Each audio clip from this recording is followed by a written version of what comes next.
Today's Steel Mace Warrior partner is KIPS, Kinesiology Institute for Performance Specialists. I want to take the time to thank them for the offer that will be provided during this episode and for teaming up with the podcast to provide a better listening experience for you. You can find out more about KIPS at kipsonline.org or by visiting steelmacewarrior.com today. All right, guys, Steel Mace Warrior podcast number 7. And today, like always, I'm excited. I'm honored. I've actually been waiting for this podcast for a while, but obviously it didn't happen because Leo's been super busy and he's been doing a lot of stuff. I know this because I'm a groupie and I'm always following him on Instagram. So you guys gotta check him out on Instagram. But yes, we have Leo Savage, and I don't even want to try to say your last name. How do you say your last name? You say it's Savage.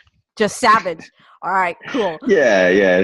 Go with the Savage. It works. All right, right on. So yeah, guys, we have Leo Savage today, and the first question I ask every guest is, what's your story before Leo Savage, before Steel Mace came into your life, and then how did you get to Steel Mace?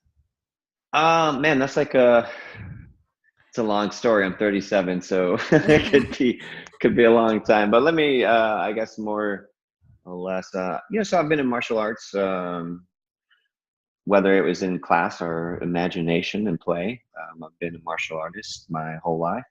I was on the wrestling team. I studied karate. I studied Thai boxing. I studied jiu-jitsu. I studied with Greg Jackson in Albuquerque, New Mexico. And I've always just been fascinated with movement and moving. And, I studied martial arts at a high level because it was just kind of like the progression, like you go through like your belting system. Right. And then you get like your black belt and you go, like for me, I was like, well, what the fuck do I do with this? Like, like the goal is to get here. Now I'm here. What do I, and I really wanted to compete in martial arts. So karate introduced me to Muay Thai, which was more of a fight than what I was experiencing in karate. For instance, in the karate tournaments, when you would clash, they would break you up. Or if there was any type of clinch, you were only allowed to clinch for a quick technique, a quick throw.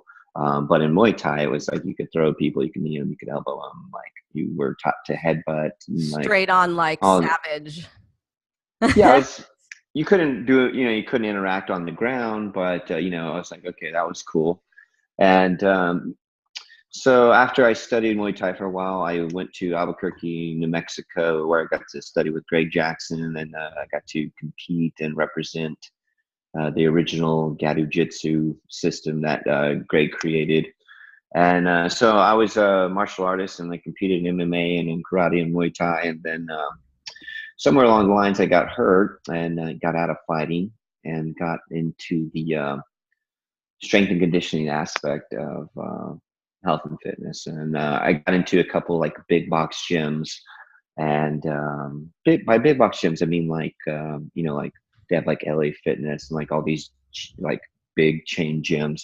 So I joined one of those, and I got to learn a lot about a big variety of people, because all kinds of different people go to these like big box gyms. You have like people who are in great shape, people who are single and looking for a date. You have like kids. You have like this collective group of people to help. So it taught me how to work with all different types of people. But the tribe at this big box gym was just something that I didn't really identify with, and so I was always seeking out like different type of workouts. And I got big into TRX. I was into TRX, and I just thought it was a fun workout. And what I really liked about it is there wasn't like really any measuring stick. Like when people ask me how much I bench press, I say as little as possible. When they ask me how much I back squat, I say as little as possible.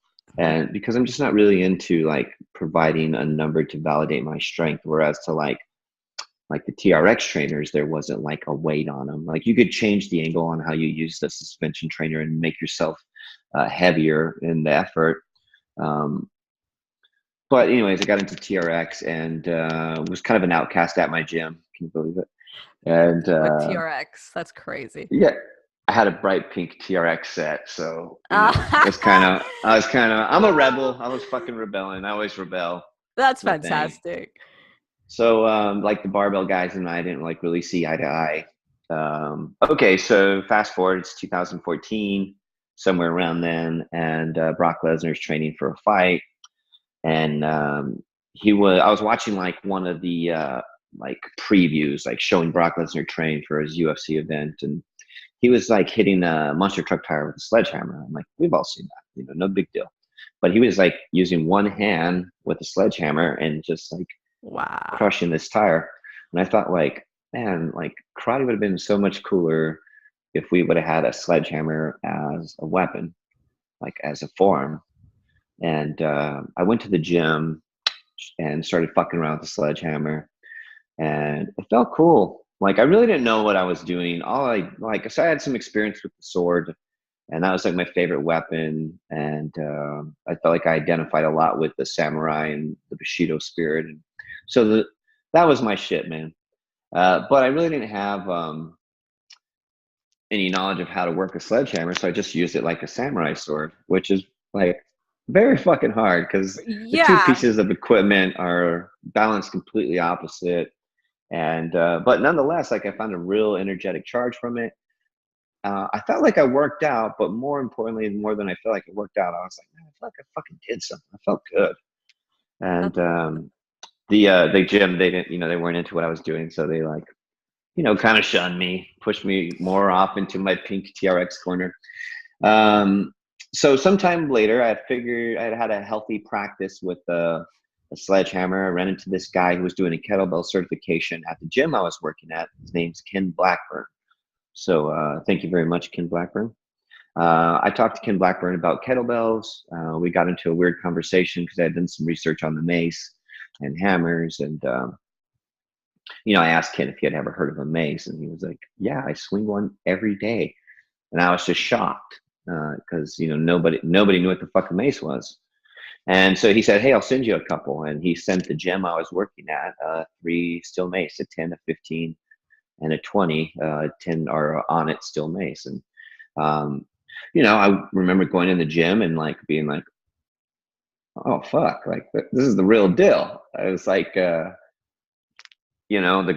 grip wasn't clumsy like the sledgehammer. Like it was predictable. It was easier to maneuver. And I remember thinking like, okay, I'm going to hit the bench and I'm going to do some other stuff. And I'm going to fuck with the mace for like 15 minutes and get warmed up. And like, I just remember like looking down, like as I was gasping for breath, and like sweat was hitting the floor.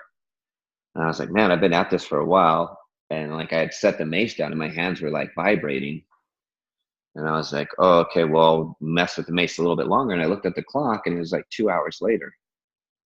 And I was just like, something magic happened in that 2 hours. I found a flow. I was able to really put in a lifetime of experience in martial arts and, into I have some different things I'm into. Like I was in drama, so I'm into theater. I used to dance a lot in high school, not like organized, but that was how I met the ladies. So, but like I found like as I was experimenting with this mace, I got to put these little chops of my life into it. And like I just remember fantasizing about like when I was a little kid and running around with a stick in the backyard and like using my imagination and letting it run wild. And I had that experience. And sometime later, I ran into, or actually my buddy, he's like, hey, have you heard about this crazy Korean Viking guy? And I was like, no, who's that? And it's this dude, Eric, Isik, we all know him as. And Isik happens to be a Steel Mace Master Coach for the Honored Academy. I'm like blown away that there's like a certification that these guys are offering. And I'm like, all right, well, if I can get certified in this, I will be able to teach it. So I got, actually, this is a beautiful story and I'll just rush through it because it's like kind of a long story. The gym I was at, they made it very difficult for me to succeed because I was an oddball. So money was tight. I did, however, have some really loyal clients who had made some tremendous changes in their lifestyle.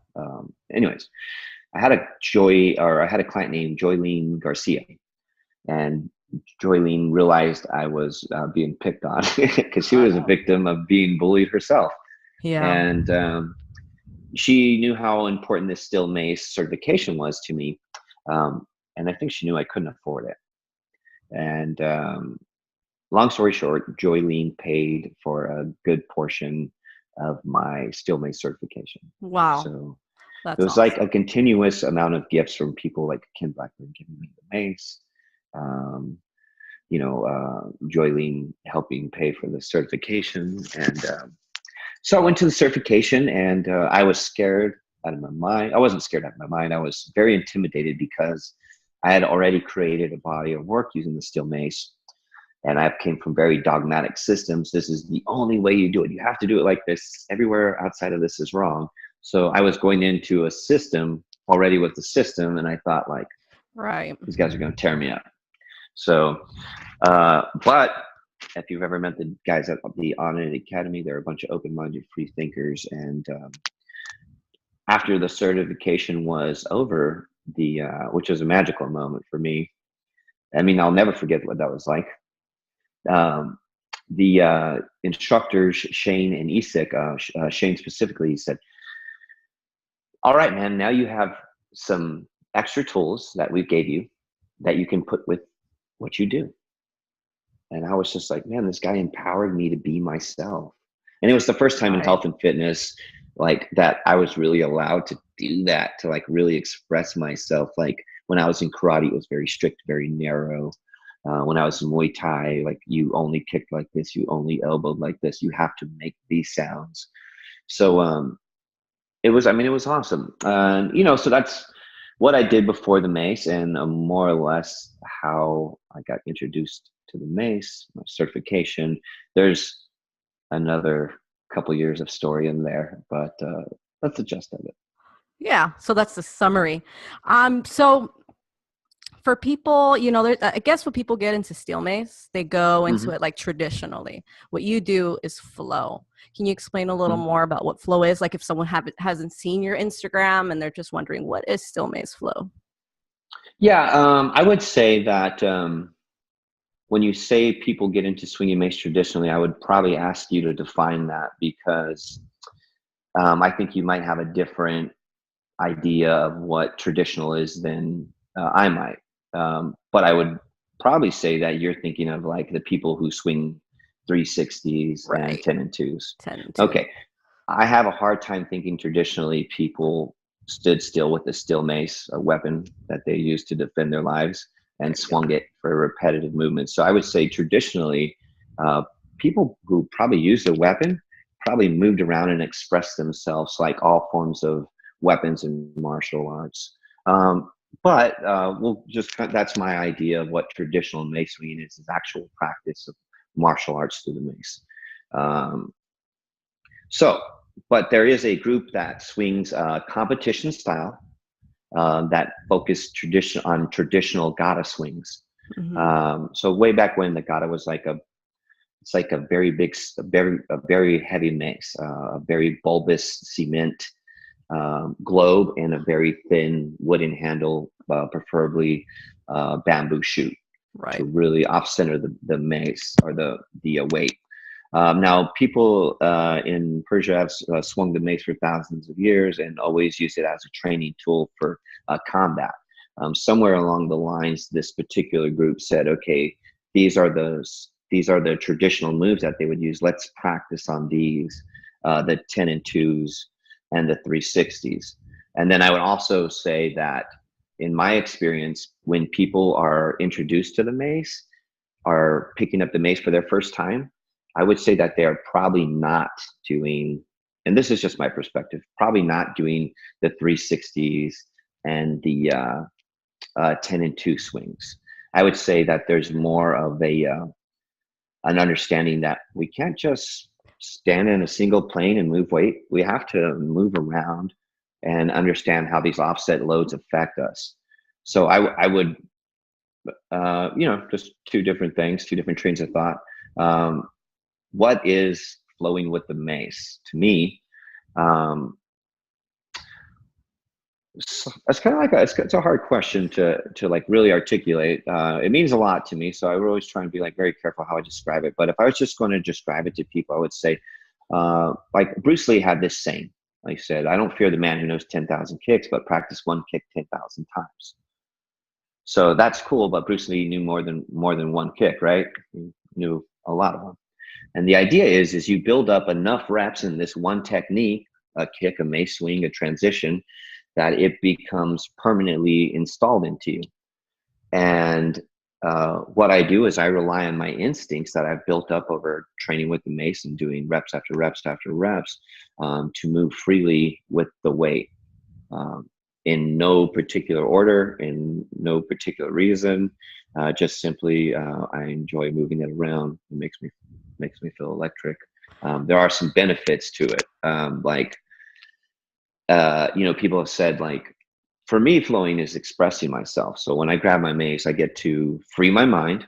I do not have to be mindful. I can let everything go and just dive deep into the moment of flow. I kind of go off on tangents on flow, but flowing to me is just like moving from move to move and doing so with an open mind and a free form and being allowed to express myself openly and honestly. I talk about Bruce Lee a lot. Bruce Lee has this thought on self-expression. He says when people, and I'm not the best Bruce Lee. I'm not the best quote guy in the world, but I can get the gist of it. Bruce Lee said when people ask him to learn how to fight, really what they're asking is to learn how to express themselves. Because for you to lay hands on somebody to defend yourself, I mean, you really have to do it. Like when I used to fight, I really had to express myself. I really had to break the golden rule of stay in your own space. Don't put your hands on anybody. Keep your hands to yourself. Like to really hit somebody and to, you really have to express yourself. I mean, you can't do it halfway and wonder what happens. So, I understand what I think I understand what Bruce Lee means about like being able to express yourself and how powerful it is. I think there are things you can do to build your body. But I think the flow aspect helps you build your mind. I can't say that it doesn't help you build your body because, for instance, like I said, I express myself. I'm like moving with the mace, dancing around with it, if you will. I can't discount that I am in fantastic shape for dancing around with the mace. And I just point that out because I want people to understand that flow isn't just for the mind. It's not just a form of dance or theater. I'm in the best shape of my life at 37. I've never had abs, but I have abs now. I don't do sit-ups anymore. Wow. This is the most I've ever weighed in my life. I've gained muscle. I've gone through a physical and mental transformation. And so I guess flow is really just perception, and your perception is your reality. So that's There you my go. reality of what flow is. Yeah. And it's funny that you mentioned that because I was going to ask that question. I was going to say, do you think that your expression in Steel Mace is what's really built your body? Because I mean, that's one thing that a lot of people are attracted to when they see you on Instagram. They're like, wow, this guy has an amazing body. Do you think that Steel Mace overall helped with that? Or do you think it's a variety of like unconventional fitness that you've been doing? Yeah, practice what you preach and practice what you teach. So I teach a variety of different modalities. So I'll probably spend 30 minutes a week, maybe, diving into a kettlebell or something else. But I spend 90% of my time, at least, probably more, working out with the Steel Mace. And I always get asked, like, people will come up to me and like poke me in my biceps and my arms, and they're like, does the Steel Mace really work? And I'm like, yes. And, when I tell people that I use a 10 and a 15-pound mace, at 10-pound more than anything, people are dumbfounded because it just doesn't make sense to them. But I just challenge you to do this. Really get to know your modality of fitness. I don't care what it is. Really get to know it. And do it for 3 years like a psychopath. And if you don't get in good shape, I don't know what to tell you. But I think if anybody gets into something, it doesn't have to be the mace. If you really find, like, look, there's like all these different things of fitness. We talked about TRX, we talked about kettlebells, we talked about steel mace. There's like a billion different minds out there coming up with new fitness ideas right now. And one of these days, you're going to find something that you love, and working out isn't going to be a workout for you anymore. It's going to be like this like fun sanctuary where you've built friends and like made community, and like and working out stops becoming a task. And like if you can find a workout that you love like that, you'll probably get some serious fucking results. You do anything for 3 years, you're going to get great results. But just go back to Bruce Lee. Like Bruce Lee was jacked, right? He was like 145 pounds, like shredded. And like we all want like that Bruce Lee body. Like when I ask people, you want to be built like Bruce Lee or you want to be built like Arnold? They probably say, yeah, I would rather be built like Bruce Lee. And I say, okay, well, why do you work out like Arnold? Well, it's just all we know. But like when you look at Bruce Lee's workouts, like he was a master of controlling rotation. And, that's one thing that the mace emphasizes in is anti-rotation, purposeful rotation, counter rotation. Those are the three principles that we use, or three of them. And so I don't know, I just feel like Bruce Lee when I work out with my mace. I think everybody should find their Bruce Lee workout. You look like Bruce Lee with the mace. I'm not going to lie. You look like Bruce Lee. So talking about Bruce Lee, I've seen you work out with a blindfold. Yeah. What's the story behind that? Is it beneficial in any way? I was, that was like I've never really answered this question before. So I usually just I brought it up. I say like I hit myself with the mace in my face, and yes, it was when I was blindfolded. But I'll tell you about blindfolding myself. So I've had some experiences with psychedelics, and I always think it's neat to open up your third eye, so to speak. And one of my favorite things to do on a psychedelic adventure is to go into a place where there's no lights, because whatever you see, you're not seeing. So, I mean, I don't know. It's fun. It's a fun game to play. It really, you might see something and it's a neat thing to think about, where did that come from? So when I flow, all right, so I'll actually start this over a little way earlier. When I was young, I was like, I don't know, one of my earliest childhood memories, I remember I had this spider plant that hung over my bed, and it scared the shit out of me. And I would stare at it all night because I was scared of it. I was very young. And it was named the spider plant, if you know what I'm saying. Yeah.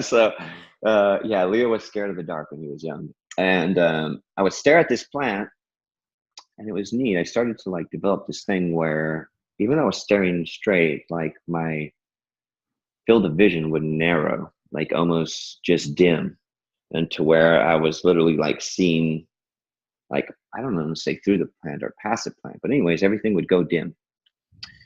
And I've always been able to do that. Like even to this day, like if I just stare at something, everything goes dim.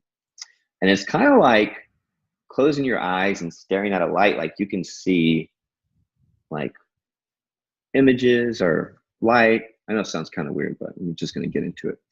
So anyways, when I flow with the steel mace, that's something that really helps me become mindless. I don't want to think when I'm flowing. Like sometimes I just have some emotions I have to deal with, and I don't really want to think. So being able to like find that flow and like dim the lights proverbially, or however you want to say it, and I can really focus on the emotions I have that are present. I mean, because they're real and they're honest, and I'm tired and I'm broke down and I'm sweating and I'm fatigued, and I'm 100% honest in that, in my expression. I'm like flinging my fingers and being dramatic. And then there's these points where I can almost feel the emotions, like they resonate in a visual way, to where I will see color. It's not, for instance, I might see red, and red might have a significance, but it might not be the same. It might be a feeling of love. It might be a feeling of passion. It might be anger. But I really just dive deep into this like subconscious thought when I'm in flow. And the thought was with the blindfold is I could really take everything away, or most of the senses away, and really just dive a little deeper in in that like area of flow. It worked out. It didn't work out. It was fun. It was exhilarating, but more than anything, I was just like concerned that I was going to hit myself, which I did.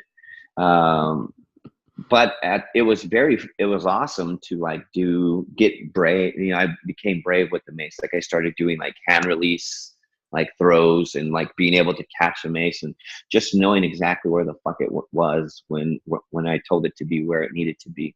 It was awesome. So do I recommend doing it? Fuck it, go for it. You only live once. Life's too long to live with regret and too short to live it. But I don't know. Pretend I said something cool there. Yeah, Leo Savage quote. All right, so I mean, I guess that leads me to another question. Has Leo Savage had some challenges during Steel Mace training over the years, or any fears? Yeah, I'll actually tell you the fear first, and then I'll tell you the challenge. The fear is that my work, I'm afraid that my work won't mean anything or doesn't mean anything. And fears don't have to be rational. I get love letters all the time. I get fan mail. I get support letters, whatever you want to call it. I'm touching people's lives out there. So, but it's a fear. I fear that I will be left behind. And they're just fears and challenges. I have had a fuckload of challenges from the day I picked up the mace. There was like segregation. I had a gym friends, like work colleagues, like disown me because of how I perceived fitness. And, I lost a job over it. I lost my relationship, like my 8-year relationship. I lost over the Steel Mace. I could have been a more attentive partner, but I was just consumed with the mace. So other challenges I've had, segregation. Like there was this group of conventional mace swingers who made a point to alienate me from mace swinging culture. There was a guy who put up a ballerina silhouette with a cross through it, and it said it had this ballerina doing a pirouette, and she had a mace in her hand. It said, "Wow, don't disgrace the mace. You know who you are." Well, they were talking about me because I'm the only mace ballerina out there, and it became a thing where this group started wearing leotards with the ballet thing, and swinging mace to mock me. And I fought a long, hard fight to show those people that just clearly didn't understand what I was doing, that I was in fact an honorable man and strong as fuck because of the system that I work with. And I ended up earning their respect, and we shake hands now, and we're happy to know each other. But there's still like segregation in the mace community, and that's like one of the battles that I fight on the regular. I hate it. The mace is such a dynamic tool. I mean, I can use it to be a ballerina, a warrior. I can use it to do reps. I can fucking break dance with it. I can carve a pumpkin with it. I can knock a tree down with it. I mean, it's like this never-ending tool, both in like as a tool and in fitness. And for people to have dogmatic practices or say this is the only way, my way is the only way, it kills me, because I think we all have a lot to learn from each other.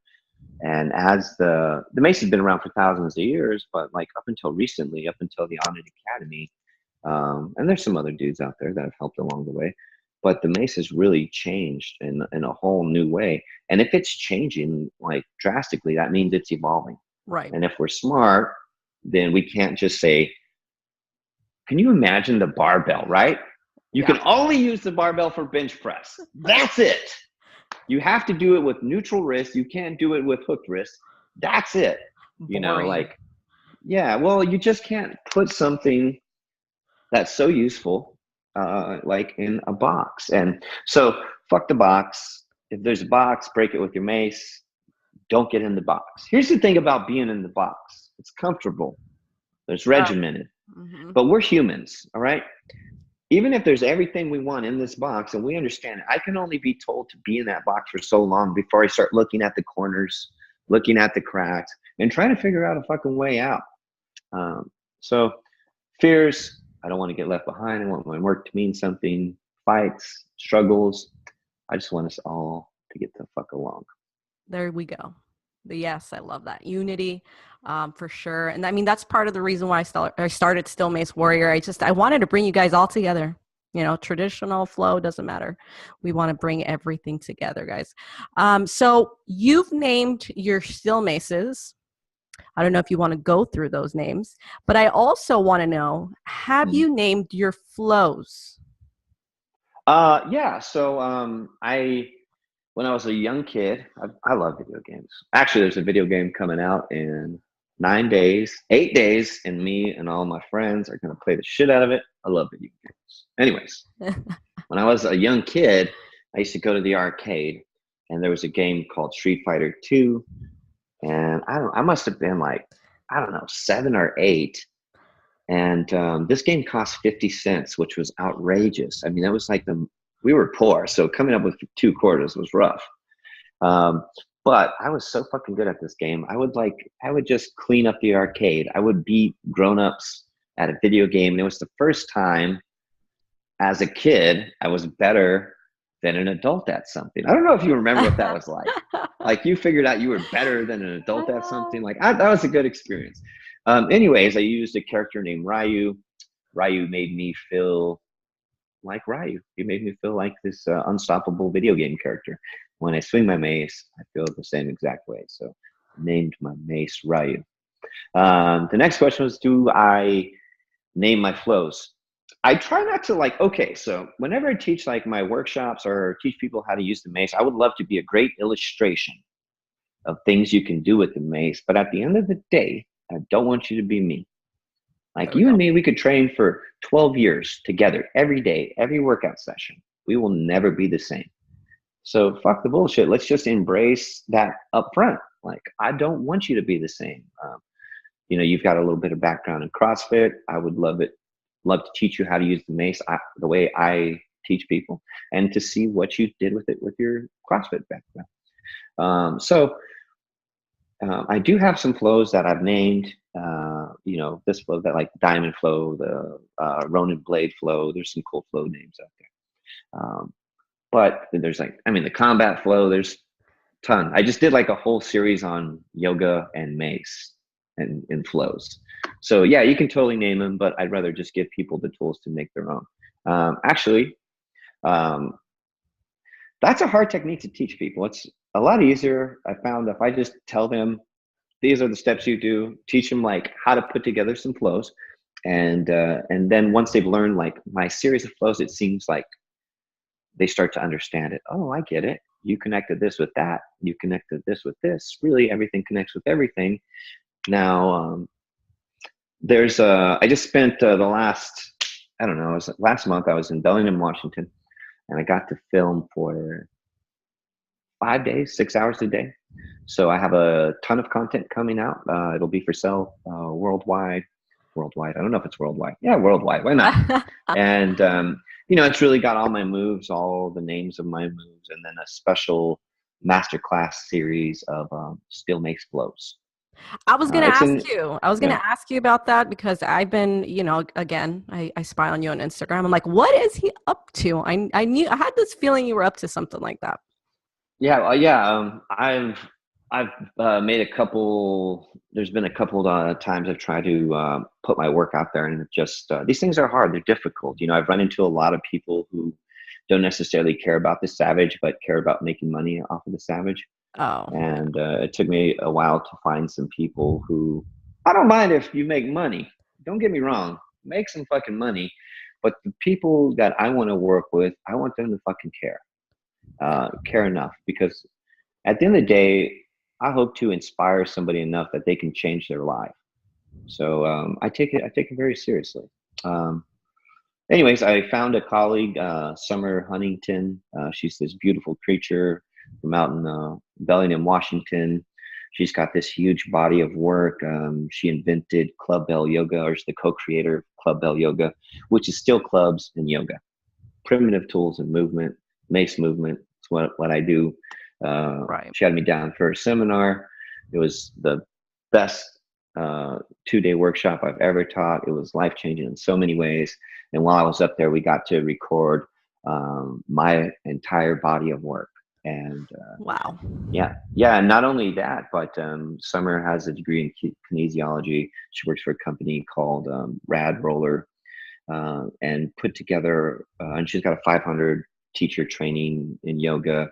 But we collaborated on a joint effort in like, what do you do before your workout? What do you do after your workout? Huge, vast styles of steel mace, not like dogmatic, this is the only way you do it, but there's like yoga in there, there's combat in there, there's like structured flows, stances. I mean, it's fucking crazy. It's only $5,000, guys. Okay. So, no. I was gonna ask, is this gonna be available online, like the stuff that? Yeah. So really, like my big deal is I want to inspire people, I want to educate them, and I want to put a mace in their hands. So I have the workshops I do. I travel around and I teach workshops. Unfortunately, people can't travel across the globe to come train with me. I'm also in Austin, Texas, so if people have the chance, they can come in town and train with me. So there's really 2 avenues that you can get a hold of me. And then there's also now this online platform that'll be available. So there will be 3 different ways to interact with your coach. And really, I would like for them to all tie in together. If you buy the education material, I want to give you a break on the workshop. If you get the workshop, I want to give you a break on, and so on. The great thing about putting this body of work out there is that'll allow me to launch my online workout brand. So if I just started putting out workout videos, people would be like, hey, that's awesome, but how the fuck do you do that? Yeah. So, having a body of work to where you can understand the system and then jump right in. I have a lot of confidence in what I do. I have a lot of confidence in the people I've helped bring up in the Steel Mace Kingdom. I've seen the way that I express myself with the Steel Mace. I've seen other people find that same flow, and I've seen their lives changed and their bodies. So some I'm very excited to put out there. Yeah. I actually was I'm pretty sure I was one of the first ones to get your first video. The Flow Foundation. Yes, I was like, oh, I gotta get this. I gotta get it. Yeah. And I gotta see what the heck, because I love your flows. And I mean, I'm assuming at this point, your following's getting a little bigger, and I think people are starting to ask, like, I can't go to a workshop physically, and I'm probably one of those people. So, is that like where the idea came from? Just maybe. Yeah, no, I originally worked as a personal trainer, so you get to affect one person at a time. Even though you make more money as a personal trainer than a group class instructor, I found more comfort in teaching group classes because I got to affect more people. After that, I got into the workshops because I could work with more people and, of course, provide more money for myself to continue the efforts. After doing workshops for this last year, finally amassed enough fortune that I could spend it all in one place and provide the, these films coming up, art film coming up. But I kind of got lost there. What was your question? I smoke a lot of weed. Cut me a break. No, we're good. Okay, let's go into another question. For someone just getting into flow, mm-hmm. What is some advice you can give them? Where should they start? Well, you need to buy a mace. There you go. I have a preference in mace. I've been around all the mace. I don't want to necessarily go down the list of brands, but I'm kind of addicted to the mace, so I've felt them all. Yeah. I prefer the Onnit Steel Mace. 1, the price. 2, well, actually, I shouldn't say the price is number 1. Number 1's the handle. The Onnit 10-pound Steel Mace provides out of all the 10-pound maces I've been around, the Onnit Steel Mace, the handle on it is just perfect for the weight. There's a couple other mace brands out there where they make a pretty thin handle that much resembles a 7-pound steel mace, and they put that on the 10-pound mace, and you just don't get the full benefit of the 10-pound mace. So what happens is I'll see people move up to a 15-pound mace really quick because they're not getting the challenge that a thicker handled mace like the Onnit 10-pound steel mace gives them. I would tell them to start with the right equipment. If you're going to go play basketball, buy some basketball shoes. If you want to train with the world's best steel mace, buy an Onnit Steel Academy steel mace. I don't get paid for that. It's just the best mace. The grip, the middle grip, there's a knurling on the Onnit Steel Mace. It's in the dead middle of the mace. It's not too high or too low. I use the middle grip constantly for cueing. So that's super important to me. And then I would say the price. I think it's like the least expensive mace out there. It's like $40 for a 10-pound mace. So I would recommend you get yourself a 10-pound mace. And where should you start? Well, have fun. Get to know your mace. If you want to be really good at the mace, prepare to spend a lot of time by yourself. There you go. I love seeing people who have a personal practice with the mace who didn't necessarily take instruction. I just like to see how they move. One of my greatest achievement in coaching is being able to bring up or have a part of Serena Elizabeth's rise into the Steel Mace Gypsy. Getting to watch Serena do her thing, I was constantly challenged by her as a student in that she moved in ways I didn't understand. Like, that's not technical. Why are you moving that way? Probably not right. And after trying to figure out what was wrong with what she was doing, I said, well, this is a natural movement that Serena does. How can we add structure or technique to that particular thing? So I love when people have a personal practice with the mace and I can say, hey, that's awesome. You are already you. Now let's add some cool stuff to it to keep you safe. Of course, I like to say education before domination. So if you're really going to get into the fucking mace, seek out some training. There's an Onnit Academy directory you can look at, and I don't know the link, but you can find a Steel Mace certified coach in your neck of the woods, hopefully. With that said, like, if anybody who has taken that Steel Mace certification, they've taken the same certification I have. Of course, getting a certification doesn't necessarily mean that you have been practicing it for years. So right. Learn what you can from who you can, keep what's relevant, and that's it. Get a mace, play with it. If you can find a coach, cool, find them. If they start telling you there's only one way to do something, leave, hit the door. So that's a good question that came up in my head. How would you distinguish like who's a really good coach? Because you just said, certification is a certification, but if someone was looking for a good coach, what are some things they should look for? Man, I know that's difficult. No, let's see. If you wanted to look for a good coach, like, you have to be able, all right, like, just to say you and me, Leo, I'm moving to Austin. I'm going to come train with you. I'm going to buy a year's worth of sessions. We're going to train every day. Like, I would probably just go, I don't know if you like me. I don't know if you're going to work hard for me the way I'm going to ask you to. Let's figure out if we can have some type of relationship, because I'm going to ask a lot from you. I mean, I'm going to ask you more than anybody has ever asked from you. And I'm going to need you to be honest with me and yourself. So we should probably have a good relationship.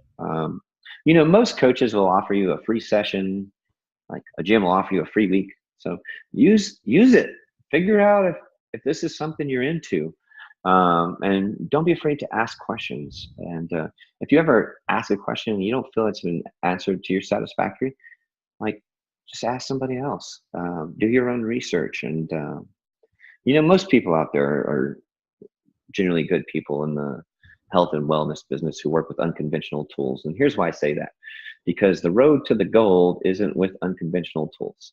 If I would have started doing barbell stuff 3 years ago, I would probably be doing pretty fucking good. But us people who use unconventional tools, like I'll just rattle off some names. Rick Brown, he loves what he does. He never did it for money. He did it because he loves it. Coach Rich Thurman, he's out there in San Francisco. Got a lot of respect for that guy as a coach. There's Ben Walker up in New York. There's Matt Burberry up in New York as well. There's Jeffrey Orks, and where's he from? Detroit. There's a gym up in Chicago called MSP. They're the Viking Ninja headquarters. Right. They're impressive for sure. Yeah, they do their thing. They are good, some excellent Steel Mace coaches. And of course, the guy who taught me, Eric Meeland, he is kind of the authority. So if you ever want to know, I only put this out there because he put this out there. But Isaac said, "Hey man," he was on Instagram one day, and he said, "If you want to know my opinion on your coach, hit me up in the DM. I'll tell you." Something like that. So Isaac would be like a good guy if you want to know how a coach is. He'd be the dude. I think everybody's like doing a good part, and fighting a good fight. And there's a lot of coaches to choose from, thank God, because that means me as a student, I can look at all these different dudes and learn from them and keep my craft going. Because I learn something new every time. I try. That's the goal when I pick up the mace. I try and learn something new. I try and find a new transition. I try and find a new swing, or So yeah, keep my education going though.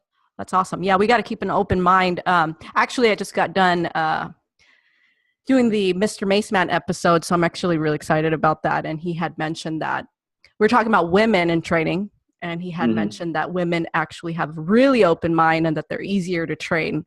And it kind of brought that up. What's your opinion on women doing Steel Mace training? Well, I think it's the sexiest thing in the world. Let me be real. Yeah, two things I love: women and Steel Mace. Yeah, cool. Rick Brown said women are more open-minded to the mace. I've seen it both ways. Like women are intimidated by a mace, so are men. But women aren't intimidated by the 10 pounds. Like, I'm comfortable using 10 pounds, as to where a guy might be like, I don't know. I'd rather use something heavier than 10 pounds. So, of course, once you pick up a mace, kind of everything that kind of goes out the window, and the weight experience is vastly different than like a 10-pound dumbbell. Right. I think women are definitely into the mace. Men are definitely into the mace. I do not go for segregation or separation.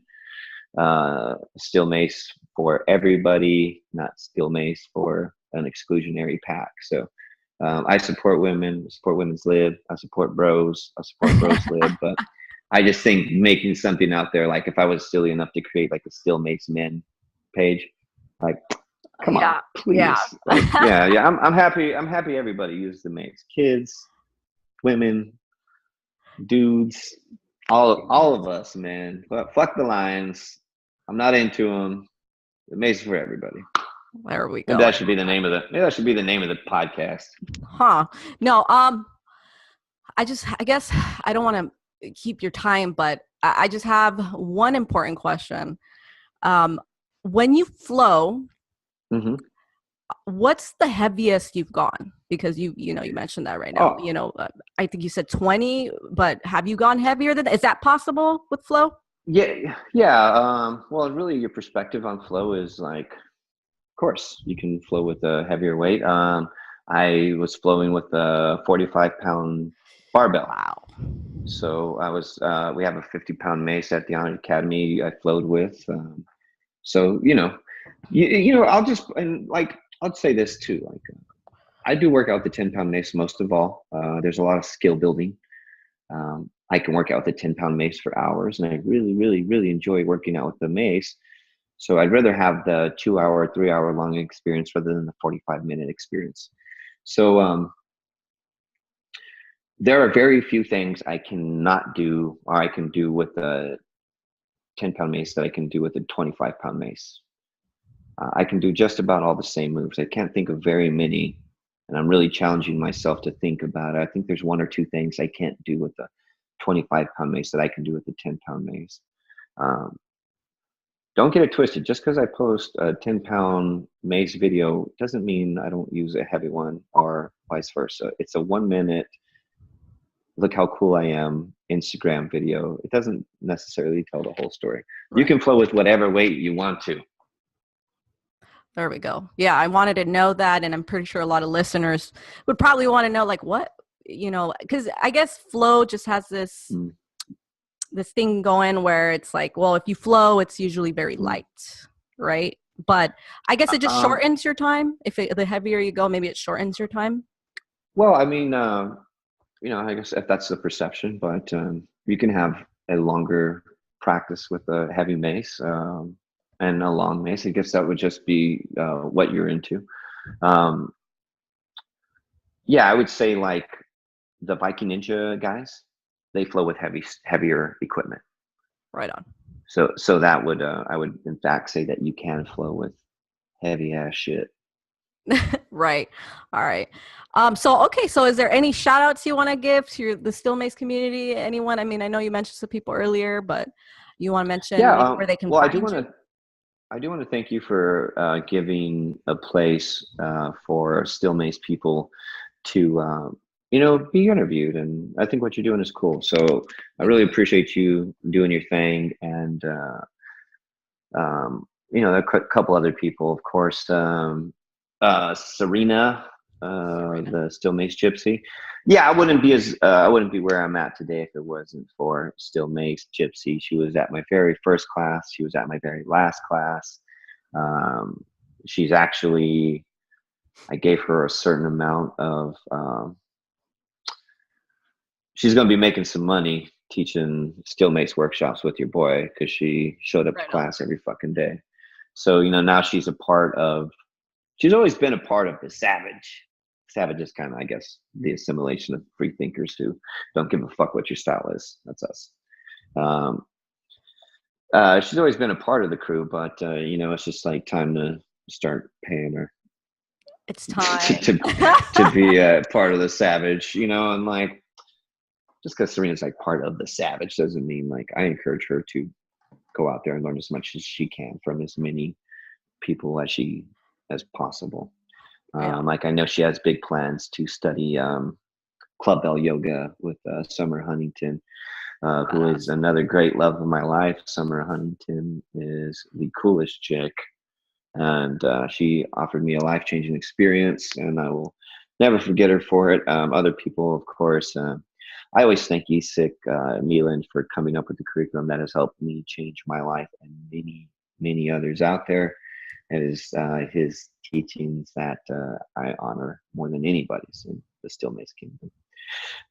John Wolf, the fitness director for the Honor Academy, and Shane Haynes for always supporting me, and of course all the different the collective group of gyms who have had this crazy guy teach Mace at your place. I'm going to Hollywood May 26th and 27th. For a workshop. We just put tickets up and we're almost sold out. I think we have 10 tickets left. So it's been great. It's a new 2-day format. So like, here's an interesting thought. I might be taking up too much time, but no, go for it. If you take one of my workshops and you think you're gonna leave there doing all the crazy shit I do, you're fucking right. Yeah. Yes. Oh man. I've been doing it so long, and I have been teaching it for so long. I've broken it down, and I have enough confidence that I can teach anybody to do some of the most intricate, elaborate moves and make it simple. Right on. Which is a neat thing to tell people, because when you look at somebody who really has an art to something, you say, man, that guy's gifted. Nobody can learn that. He must be blessed. But then when you start seeing examples of it, like Serena and Nat Burberry and Jeffrey, and so the list goes on, you start thinking, well, man, there is a way to do that. And as the system cleans itself up, the lessons are more impactful, more precise. But yeah, so I guess that's really it. Shout out to gravity for making things spin when I hold on to them. Yeah, and for those who want to check out, I think it's episode 2, we have a podcast with Serena. We have a podcast with Serena out there. So I just want to make sure that the listeners know that in case you want to know more about Serena, Steel Mace Gypsy, we have a podcast out with her. And she has some really cool tips on steel base. Anyways, thank you. Thank you so much for taking. You're welcome. Taking time to be on this podcast. I really appreciate it. I know you're like super busy. You've been doing so much, and I'm honored. I really am. Dude, I'm like, I don't have anything to do for 4 weeks. Yes. Oh, I'm kind of chilling. It was great to have some time to catch up with you. Keep doing what you're doing. We really need somebody who advocates for everybody out there and gets to introduce Mace people to Mace people. Yeah. All right. All righty. Okay. Thank you. May the universe always flow with you, Leo. I like that. The universe always flow with you. Bye-bye. Bye.